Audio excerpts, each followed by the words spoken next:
terkait dengan kehadiran para pemikir feminis muslim yang melanda dunia Islam atau menyebarnya propaganda kesetaraan gender melalui perguruan tinggi Islam, melalui aktivis-aktivis muslim.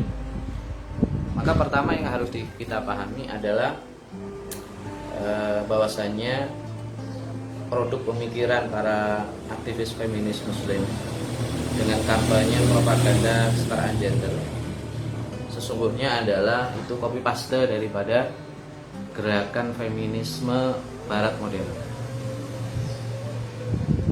Jadi ketika barat modern itu melakukan gerakan pembebasan, menurut mereka pembebasan terhadap perempuan, karena dalam babak sejarah barat memang terdapat satu fase babak di mana para wanita mendapatkan perlakuan yang sangat keji, tidak adil, yang melahirkan istilah yang namanya budaya patriarki, mementingkan laki-laki dan merendahkan perempuan. Nah, pengalaman barat, masyarakat barat ini kemudian dibawa oleh para aktivis feminis muslim ke dunia Islam, ya. Mereka kemudian memasukkan nilai-nilai kesetaraan gender dengan ideologi feminisme itu ke dalam pemikiran Islam.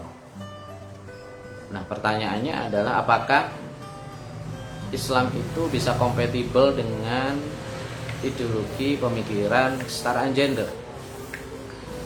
Dalam propagandanya para aktivis feminis muslim seperti Aminah Wadud melalui buku-bukunya, Rifat Hasan, Nawal Sa'dawi dan lain-lain, itu kalau kita pelajari, kita lihat sesungguhnya mereka itu melakukan pemaksaan terhadap teks-teks sumber-sumber utama Islam agar supaya sumber-sumber Islam itu bisa kompatibel dengan ideologi pemikiran kesetaraan gender.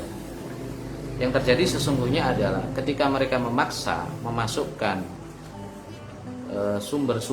memaksakan kesetaraan gender itu ke dalam sumber-sumber utama Islam, maka yang dilakukan mereka adalah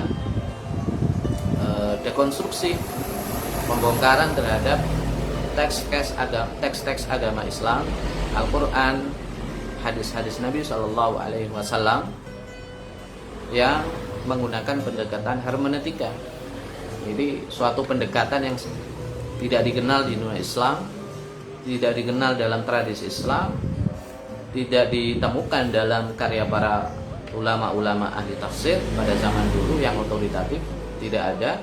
Tetapi pendekatan hermeneutika itu sesungguhnya meminjam dari pendekatan metode tafsir yang dilakukan oleh orang barat terhadap kitab Bible. Jadi ini sebetulnya pendekatan yang digunakan Bible kemudian dipakai ya untuk menafsirkan teks-teks agama dalam Islam, menafsirkan Al-Quran, menafsirkan, memaknai hadis-hadis Nabi SAW, yang tentunya ini sangat tidak tepat ya, karena apa yang pernah dialami oleh masyarakat barat, masyarakat Kristen barat, sehingga melahirkan metode hermeneutika itu pengalaman ini tidak pernah dialami oleh masyarakat Islam, dalam tradisi Islam, dalam sejarah Islam tidak pernah. Jadi ujuk-ujuk kemudian mereka membawa pendekatan ini ke dunia Islam. Tentunya ini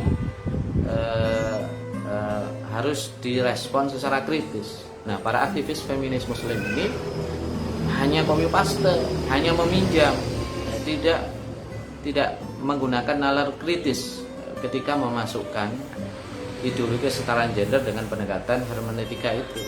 Nah, inilah yang harus kita gunakan, nalar kritis kita terhadap konsep-konsep budaya-budaya yang tidak pernah dalam tradisi Islam itu harus dikaji dulu, jangan langsung di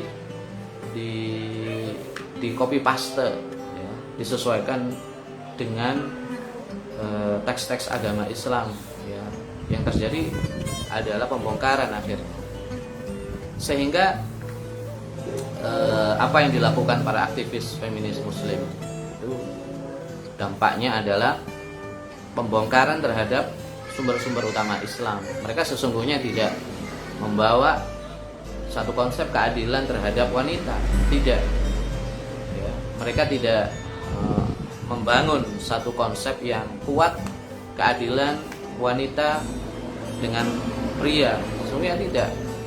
Yang terjadi adalah bukan keadilan, tapi menggiring para wanita itu untuk tidak taat kepada agamanya, tidak taat kepada sumber-sumber teks agama Islam, untuk supaya mereka tidak taat kepada otoritas para ulama-ulama kita. Ini yang terjadi sesungguhnya, sehingga ini sangat merugikan masyarakat Islam, khususnya para wanita.